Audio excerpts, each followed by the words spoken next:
Welcome back everyone to the Panda School of Chess YouTube channel. You're watching the fifth episode of the Main Line Theory Speedrun. Now this is going to be an extension of episode 3 where we played with the black pieces against the move 1c4, which is known as the English opening, whatever is on the screen right now. And this is going to be the second theory video in the series. We will take a look at a very specific branch of theory today in the reverse Sicilian, which is the move pawn to e5 here.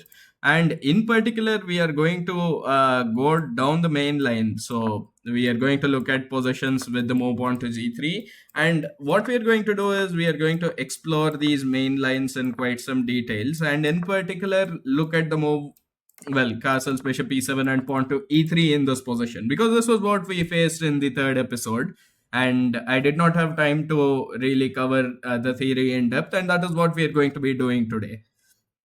Now, before we begin our theoretical exploration, I do want to inform you all about my chess coaching academy. If you're someone who is serious about improving at chess and wants high quality chess lessons from strong players and experienced coaches for a very affordable price, then you need look no further than the Panda School of Chess. So do consider giving your chess journey a boost with lessons at the academy. And now, without any further ado, let us get right into it. So let us backtrack a little bit and look at the opening in quite some detail. We are looking at the reverse Sicilian, and it should be obvious why this is called the reverse Sicilian, because if I just switch the colors here, this is what is known as the Sicilian defense, right? So if I flip the board and then play c4 for white and e5 for black, this is what is known as the reverse Sicilian. Now, there are essentially two different types of setups that white can play against the reverse Sicilian, and they are setups with either with g3 or without g3. So, for example, most games continue with knight to c3. We will also look at g3 right away in this position.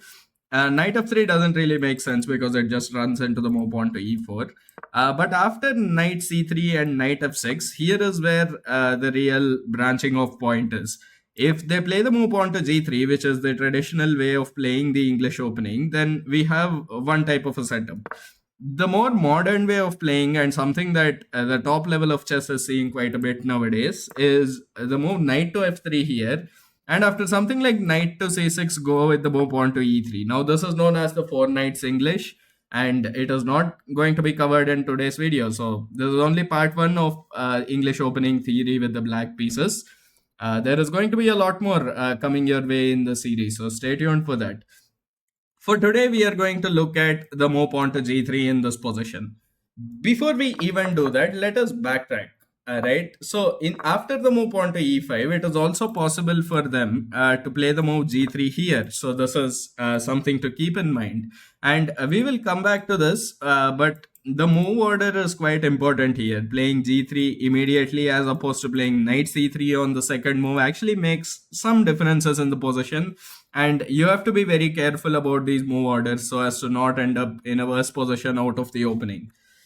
Let us go back and look at the knight c3 variation. Now, it is possible here to play bishop b4 after knight to d5. That is one of the most theoretical variations in all of chess.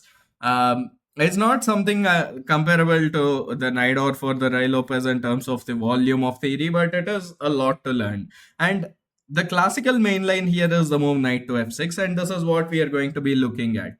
So, like I said, knight f3, knight c6, and e3 is the four knights English. But today we are going to be looking at the move pawn to g3 here. Against g3, I just suggest playing in the open Sicilian style and opening up the center with the move pawn to d5. And after a trade in the center of the board, well, taking on the d5 square and allowing our queen onto d5, attacking everything is probably not a good idea. So, bishop to g2 is the most popular move. Now here, like I've been saying in the previous video as well, it is not necessarily a good idea to play this in exactly the reverse Sicilian style, right? Because if you treat this purely as a Sicilian with colors reverse, that is not going to work because you are down a tempo as compared to playing white in the Sicilian defense. So I'll just show you what can happen. They can castle in this position, and after bishop e7, play the move pawn to d4 immediately, and this is going to be quite problematic. And bishop to c5 here to prevent d4 does not work either, because this just falls prey to the center fork trick, which is knight takes e5 and d4. I'm not saying that knight takes e5 is the best move. Probably bishop takes f2 is best, but even this position is quite bad, right? I mean, we have opened up the rook for no reason for our opponent. The bishop is still very strong. There's a lot of pressure in the center. And after bishop e6, knight f3, knight c6 castles, bishop e7 and d4, uh, you cannot really try to take on the square, because what is going to happen eventually is that the knight on d5 is going to end up hanging, because there are going to be too many attackers on the square. So you don't want to get into these types of skirmishes early on in the opening, because you are going to be down a tempo as compared to the regular Sicilian defense. So the way you play this position after bishop to g2 is to voluntarily drop back the knight to the b6 square. Now this might seem somewhat awkward, but it has a lot of logic and a lot of theory backing it up. So for now, I ask you guys to just accept it as the best move in the position, and we shall explore the lines. Knight to f3, knight to c6, castles, both sides developing their pieces, and here you want to play the move bishop e7.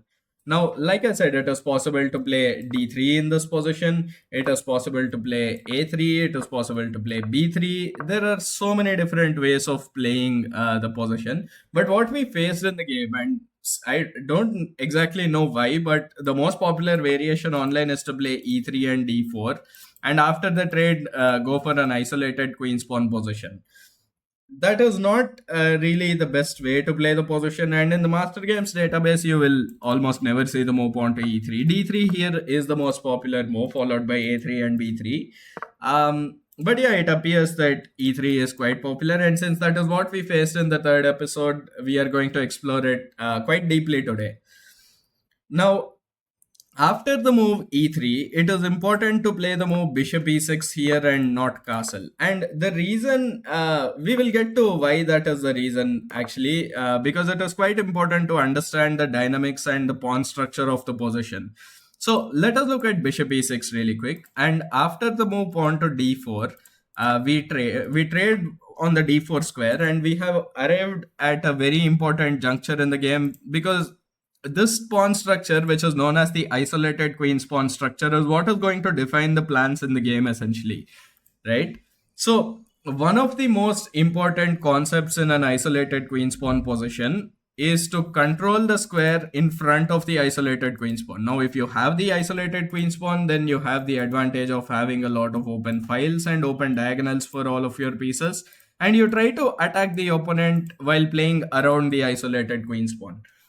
Now, the side playing against the IQP is going to try to take control of the square in front of the IQP. IQP stands for the isolated queen's pawn, and not allow the isolated queen's pawn to push forward. And eventually, it is going to become a weakness. So whether the IQP is a strength because it gives a lot of open files and diagonals, or it ends up being a weakness, depends completely on how the game progresses.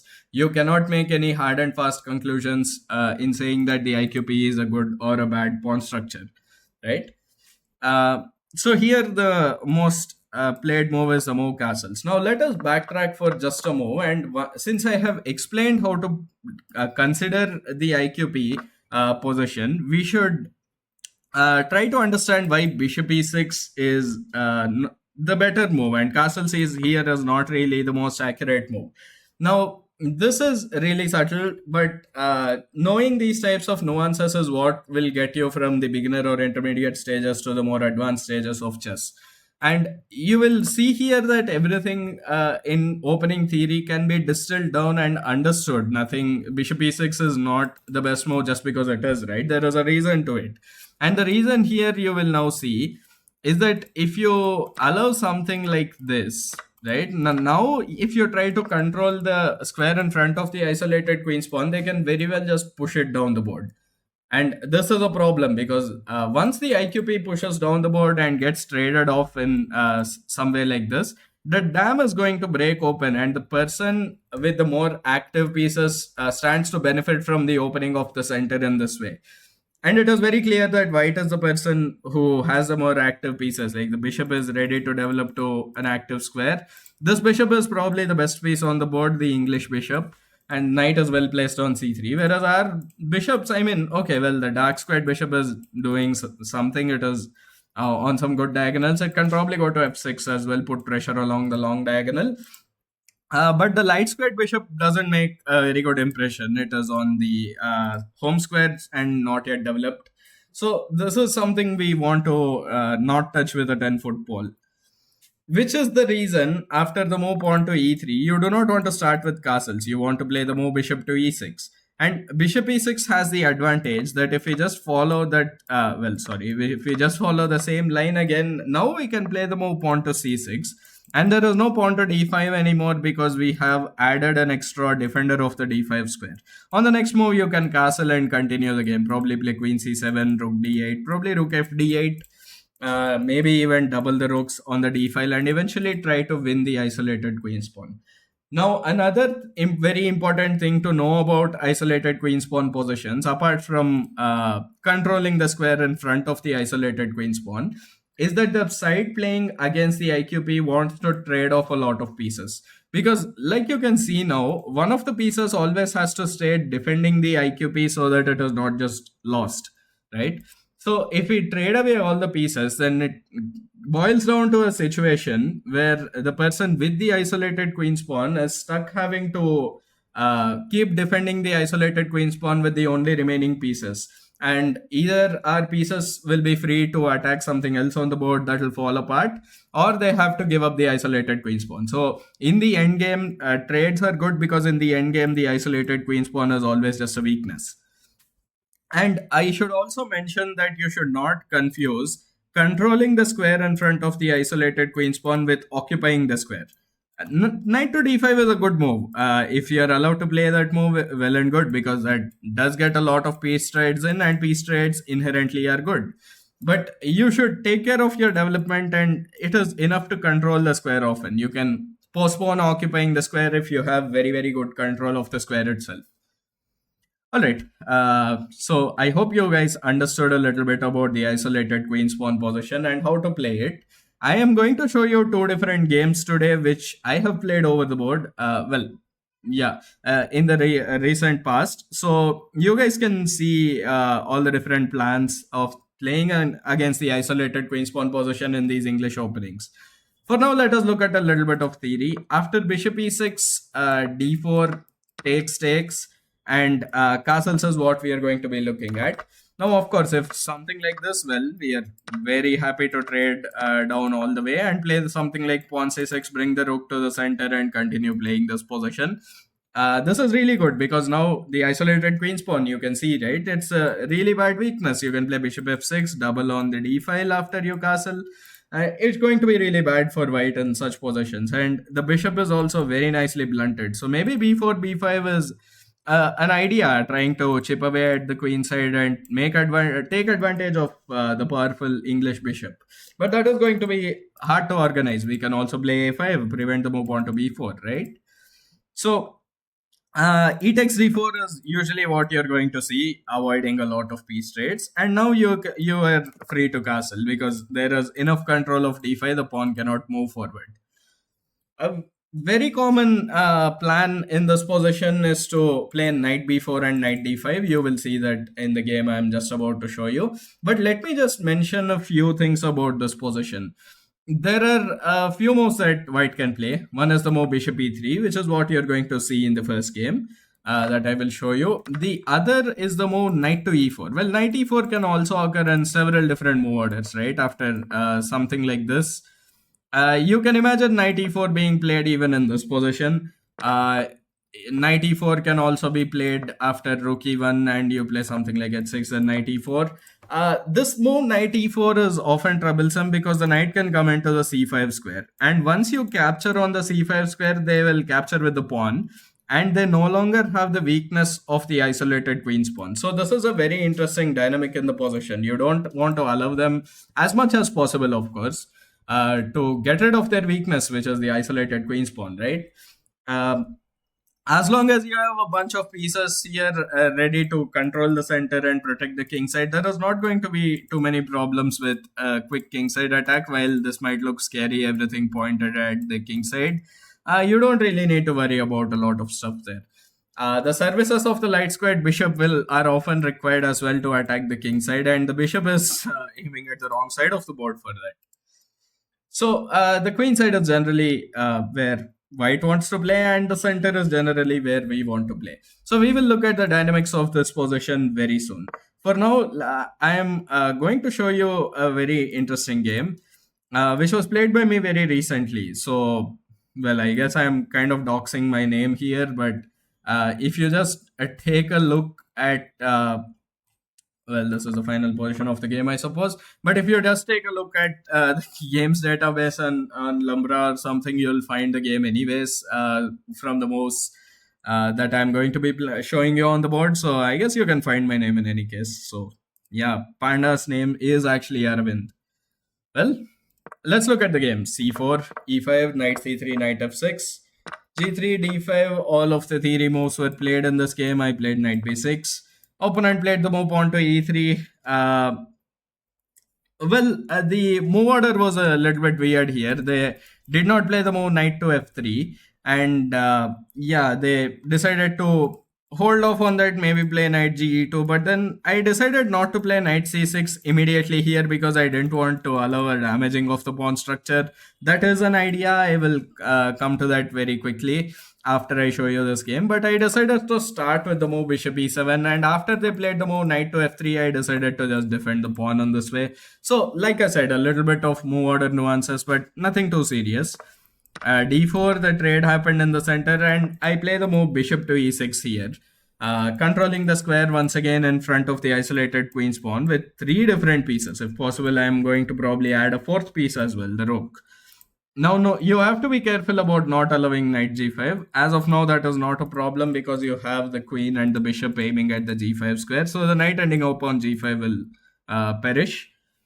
So my opponent castled, I decided to castle, and in this game we see the move bishop to e3. So one of the more important ideas here is to actually increase your control of the d5 square with the move knight to b4. And don't be fooled by the aggressive appearance of this move. It is simply to come back and control the d5 square. If they play a move like a3, I am going to play knight for d5. And this is going to be a really nice position for me. So it is not in their best interest to play a move like a3 here. So they decided to play knight e5. So also possible in this position is rook e1, which we will take a look at in the upcoming game. We can play c6, increase our control of d5 even further. Notice how much of my resources I am allocating to take control of d5. It is a really important concept. Now, after bishop e3, knight b4, we see the move knight e5 in this game. Now, knight e5 is an interesting move. This is something that we saw in the 3rd episode as well, with the bishop aiming all the way over here. But in this particular variation, we do not have to trade on d4 and give up the b7 pawn and go for those complications that we saw in the 3rd episode. Instead, what we can do is play c6. And this is going to be a much more complicated situation for both sides because now there is a real struggle that is waiting to happen. A3 was played and knight for d5. So I have now succeeded in occupying the d5 square as well, and also I have great control of the d5 square with 2 minor pieces, a pawn, and the queen. The knight on e5 seems imposing, but we can always just trade it off if we want to. It is just that we have to be careful not to allow them to get rid of their weakness, which is the isolated queen's pawn. So my opponent decided to take on the d5 square. I could have taken with the knight. I decided that since I am looking for piece trades, right, in an isolated queen's pawn position, you want to go into the endgame as the player playing against the IQP. So I decided to play bishop takes d5, and queen c2 was what was played in the game. I didn't think too much. I decided to trade on the g2 square and played the move knight to d5 and rook at e1. So let us take stock of this situation. Now, what is going to be our next plan of action? Well, I am going to improve the placement of my bishop, probably go to f6, instigate a little with a move like queen c7, like threaten to take and win a pawn, I guess. The knight is a really well placed piece. It is not possible to dislodge this knight anymore. Given the opportunity, I would also like to take space on the queen side, or even h5, h4, taking space on the king side is a very typical idea. I decided to start with bishop f6, just making contact with the knight. Maybe I will take the knight, maybe I'll play queen c7, increase the pressure on the knight. A move like f4 is not possible, of course, because knight takes e3 not just loses a bishop, but it is the royalest of all forks, I suppose. Um, and my opponent decided to play knight to g4. Now, I realize that this dark squared bishop is not making a good impression on anyone, really. My knight on the d5 square is really well placed as compared to the dark squared bishop. So I decided to allow him to take the bishop on f6. So I'll just recapture with my queen. That made logical sense to me. And the engine, after the game got done, actually approves of this move, because it is going to be a situation where I have an excellent knight against a not so good bishop, right? And the bishop becomes a target eventually as well, which you will see. So I decided to start gaining some space on the queen side. It was also possible to play h5 and induce a trade of minor pieces like this. This would also have been good. Followed by perhaps now taking space over here. There's also h4 possibilities with the queen supporting it. So maybe we want to take and make use of some of these light squared weaknesses which only a knight can access. Their bishop cannot. So this is a very important dynamic here, the good knight versus the bad bishop. I decided to start with a5, hold off on h5, because if they want to take on f6 on their own volition, then I'm very happy with it. My opponent played the move h4, maybe trying to instigate a little bit on the king side. I decided that none of that is scary as of now. If I decided to just gain a little bit more space, play the move pawn to a4 and freeze the queen side and secure the b3 square for my pieces. Now you might wonder which piece is going to get to the b3 square, and it looks kind of outlandish, but you will see here that one of my pieces does actually get to the b3 square and causes a lot of problems for my opponent. I realized here, my opponent played queen f5, by the way. I realized that something like h5 is not scary at all. I can just play h6. There is no question of sacrificing here because I have too much of center control, and my queen is ready to jump into the defense if need be. So opponent did not do that. They decided to bring their queen into the game with queen to f5. And here I just continued bringing more pieces into the game. If the trades happen, then eventually my knight will recapture on the f6 square and then return to d5. So it's not like that is a very big problem here. So I continued improving my pieces. Now rook fe1 was played. Both sides trying to make improvements, and here is where I decided to go after the queen side. I started with this very creative move, if I do say so myself, which is rook to a5 with the idea of going rook b5. Now this also has the threat that knight takes e3 wins the queen at this point, because this would be a check. So if my opponent is careless, they are going to lose the full queen in this position like this. Probably not something you want to do in chess, right? Losing your queen. And so they returned to the f3 square. I decided to go rook b5 in this position and start attacking the b2 pawn. My opponent decided to trade down, queen takes f6, and now they went with the move rook to d2. And here is a critical point in the game, because I realized that now if I just trade the queens, like queen takes f3 and king takes f3, we are in the end game that we really want. But rook to b3 also pins the bishop to the king. So if I eventually get f5, f4 in, that might be a serious problem for the player with the white pieces here. So you will see that happening actually. The trade happens on the f3 square and I go rook to b3. Now my opponent plays rook c2, maybe trying to go rook c4, trying to attack the a5, a4 pawn. Rook to e2 as well, trying to defend over here. I move around with my rook a little bit, and after rook c4, I decided to protect the a5 pawn once more. King g2, f6. So I'm just trying to improve my position. Everything is well defended as of now. The king can also come into the center if I can draw the arrow correctly. That is, you want to be careful about putting the king in the direct line of sight of the rook, but the king is certainly better placed on f7, trying to go to g6 or e6 and therefore to d6 perhaps, just opening up possibilities. And here my opponent plays g4. So they lose patience. And g4 is not a very good move because first of all, now I can go rook e8, and they cannot take over here because I have knight f4, and this is just a losing position for my opponent. There is no saving this, right? So they decided not to take. They decided to play the move king to f3. So if I now go knight f4, they can just take with the king, or even with the okay. The bishop is pinned with the rook on b3. Very important now that the bishop is pinned actually, because I take immediate advantage of that. I realize that if I can push the f pawn up the board, then that is going to be devastating. The bishop is pinned two different ways, which is a serious problem.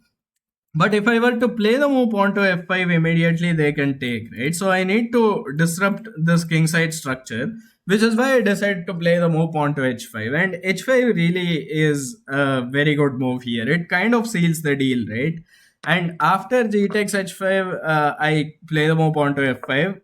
The sacrifice pawn is not meaningful for white. I mean, the pawn they gained is not very meaningful, because I can just go with my king and collect all these pawns if I can get rid of the bishop.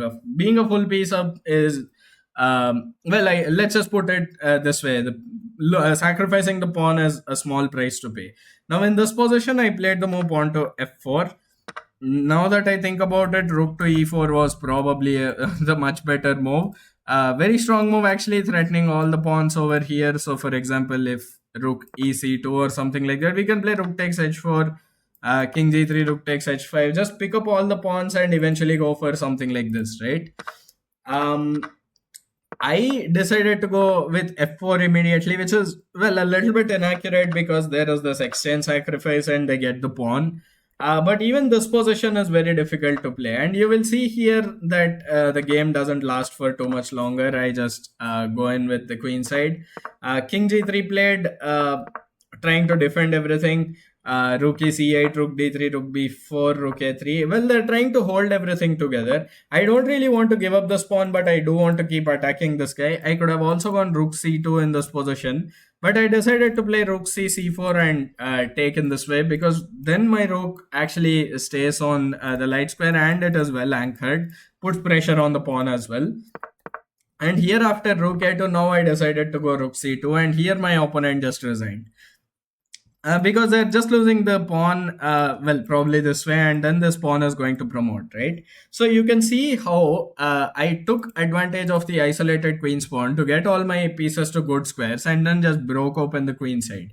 So that is typically what happens in a lot of these IQP positions. They have to just keep one piece defending the IQP all the time, and something else just falls apart, right? So these are very, very difficult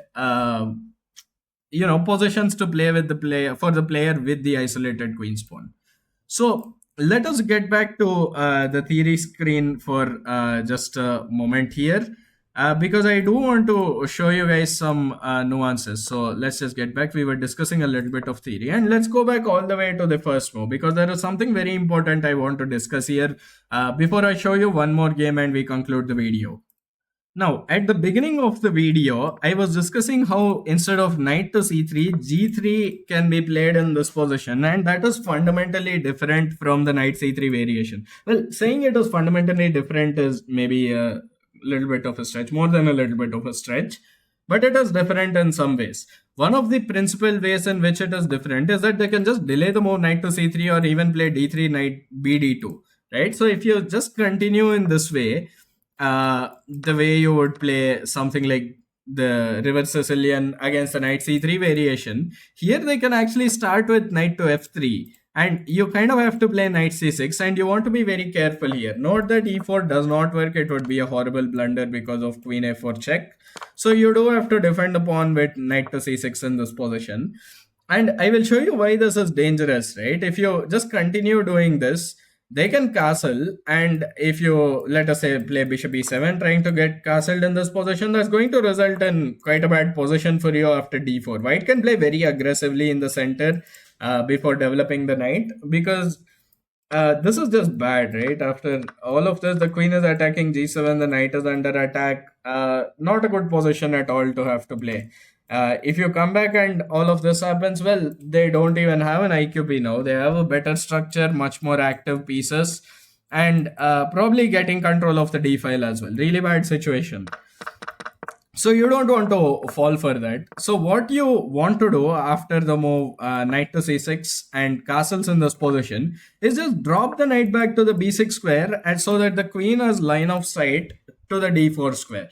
And this is really important because now they don't have the move pawn to d4 anymore, because if they play d4 we now have an extra defender in this queen on the d8 square. So d4 would just lose a pawn to e takes d4, which is very important. And now, of course, if they play, I don't know, something like knight to c3, this probably just transposes to the other main lines. I mean, e3 and bishop e6, d4 would transpose to what we were just looking at. Of course, like I said, e3 is not the main way of playing this position. In later videos, we will explore d3 or even b3 as we look at those positions. I should also mention that they kind of have to, after knight c6, play the move castles here before playing d4. Because if they play d4 right away, then bishop b4 check is really strong. Now the queen no longer looks at the d4 pawn. And you can also play e4 here. There is no queen a4 check as well. The bishop is defended. And I mean, it's not even a check.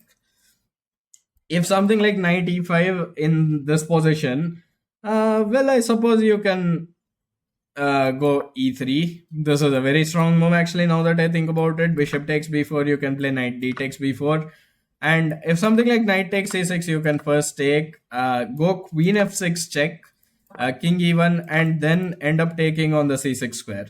Something like d5, not a very good idea because the knight just rotates over and now everything is hanging in the position, right? We can also play something like c6 perhaps, or maybe even just bishop d7, put the rook in the center, play bishop b5, bishop a6.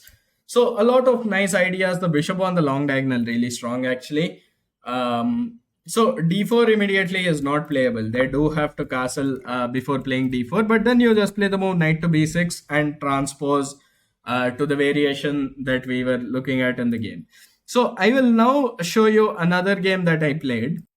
This is a game that I played a while back actually. This was in 2020. Let me just pull up the game. Yeah, actually let us just go from the start here. And this game I'm going to analyze in quite some detail. Let's move through the theory real quick. The game just followed the main line for a while. Well, e3, not the main line, I suppose. And the same move order as in the previous game that we saw actually, with the transposition to this line. The usual way this happens is not with e3 first, but knight to f3, knight c6, castles, bishop e7, e3, bishop e6, and d4. This is how this position is reached. But if I just click to what happened in the game, it is the same position except after bishop e6. Well, I suppose this is the same position, right? Castles, and in the previous game we saw bishop e3. Here we see the move rook to e1. Now my opponent is a pretty strong player. He is 2003 rated FIDE, so something like 2400chess.com. So let's see how this position was handled. Now after rook to e1, I decided to play the move pawn to h6. Now, I do want to talk about knight e4 immediately as well. You can play h6 here. It is very common for the English opening to follow these lines. We will look at knight e4 in quite some detail soon actually. Let us look at rook e1 and how this can be handled. h6 is important because you don't want to allow bishop g5 in some variations. And here my opponent decided to play knight e4. Now, I was talking about this move knight to e4 and how the knight can jump into the c5 square, and if we take, it eliminates the isolated queen's pawn, right? Well, here are some pretty cool tactics actually that you can use in the ensuing position there. I played the move queen d7, this is still theory, and after knight c5 actually allowed them to get rid of the isolated queen's pawn. Played queen takes d1, and here there is a really nice move that you can try to find. Pause the video and try to find the best move in the position. It requires some calculation, but it is very much doable. Well, assuming you've already done that, the best move is not to move the knight on the b6 square, but in fact to play rook fd8 here.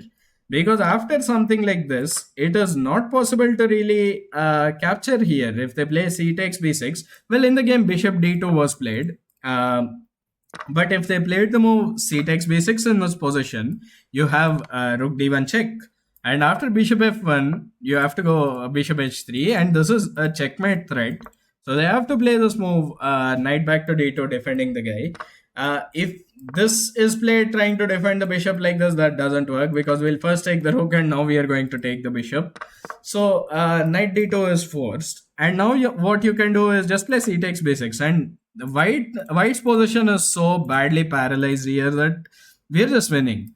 After something like b4, knight d4, bishop here, you can go knight e2 check, and you will end up in a situation where well, something like this is going to happen. And because of how much activity black's pieces have, not to mention black is just up a pawn on this position, this is clearly better for the person with the black pieces. And something, well, not similar, but after rook takes d8, if they decide to play bishop e3, trying to protect the back rank like this and preparing to take, that just invites the move knight c4, now attacking the bishop. If something like this, well, we just play knight takes b2, and we're up a pawn. You might think rook b1, well, it is a problem. But here you can just play knight d3, and this is a pretty bad situation, right? After this, we can now go rook d1, bishop h1, bishop f1, bishop h3, and here knight d2. Well, you can take the knight and trade like this, but a better move, of course, is just knight d4. Knight f3 check is a very serious problem because you can't take, and that is going to result in checkmate. So bishop e3, not a very good move at all. My opponent played one of the best moves in the position. Well, bishop g5 is probably best, actually, because if we take here, then well, c takes b6 happens. So this is a very cool move if you think about it. You can do something like this. A takes b6 and knight takes g5. Very cool position to play. Now bishop c4, and this is still a game to be played, of course. Black has a very solid structure and much more active minor pieces and the rook. The bishop's effect along the long diagonal is blunted as long as there is this guy over here. If b3, well, we can play bishop a6, keeping control of the f1 square as well. So if the rook ever decides to infiltrate, we have the check and the mate on the f1 square a lot of times. Maybe bishop takes f1, bishop h3, discovered check, often leading to mate. I hope you guys are understanding what I'm talking about. But bishop g5 is a move that was not found in the game. Bishop d2 was played, trying to go bishop c3. This is an interesting idea as well. I decided to play knight c4 and bishop c3. Now notice how the bishop, while it took an extra move, is not placed on a square where the knight can attack it. And the bishop also puts some pressure on the king side while also defending against the threat of rook to d2. I decided to play f6, block the bishop, make sure that there are no knight infiltrations, also make a square for my knight to jump into the center, looking for a few more trades if need be. A3 was played, trying to prevent something like this. I could have played a5, a4 in this position as well. Decided to start with the move king to f7. Now I should mention that something like b3 is also playable, but here rook d3 seems pretty strong. If something like rook c1, well, knight to a3, and this is an endgame to be played. I'm not going to discuss this. I'm actually also not going to show you guys a full game because the game is actually quite long. I did manage to win this game, but it was very long. I'm going to show you guys the general ideas and stop in the end game. So after a3, king f7, rook e1 was played, and I decided to play rook d3. And here is where I'm going to stop because continuing discussing this position doesn't quite fit the narrative of it being an opening theory session. This is an endgame that has to be played. It is roughly equal, but you have better placed pieces. Eventually, you might want to move the knights around, shuffle the knights around. There are a few threats in the position. Of course, if something like h3 is played nonchalantly, then bishop d5 becomes a problem. We are now targeting the knight. After something like knight h4, we can trade over here and play the move knight to d4. Now the knight is getting into the f3 square, and if something like this, well, this position once again is a very difficult endgame because the knight is targeting everything, and something like this loses the a3 pawn. So these endgames can get really tricky for white. If anyone is better here, it is certainly black. But if white is really careful, the best move is rook c1, by the way. Rook c1 is the best move and rook a1 is the second best move. Neither of which are going to be found in a real human game unless you're playing a grandmaster. And if your average opponents are grandmasters, then you should certainly not be watching my videos. Go take a walk or something.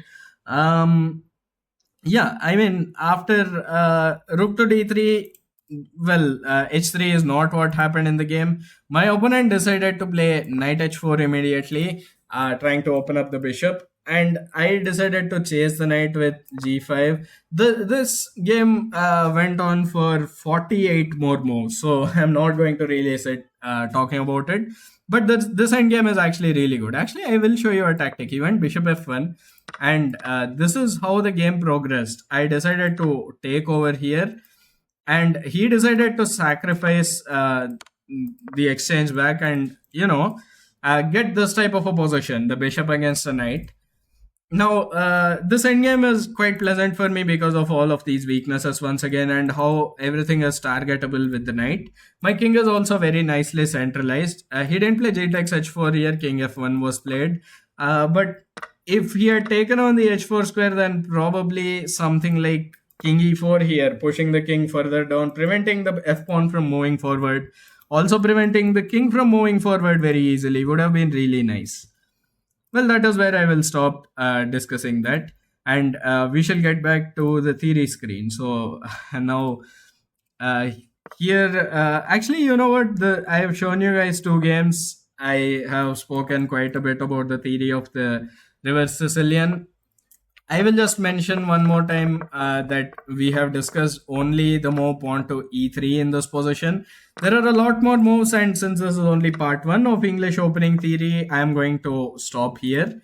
The other moves, which are probably the more important ones that you have to know, and where there are a lot of top games, will be discussed in a later episode. Well, folks, that'll be all for today's video. If you did enjoy the video, then do drop a like, share the video with your friends or whoever else would be interested in watching these videos for educational content. Well, subscribe to the channel. It really does help me out. And like I said during the beginning of the video, if you're serious about chess improvement, then certainly consider taking classes with the Panda School of Chess. We are very passionate here about giving high quality chess education for a very, very affordable price, and you'll get to learn from strong players and very experienced trainers. So certainly do consider it. We will conclude the video with that. I hope you all have a great day. Goodbye, everyone.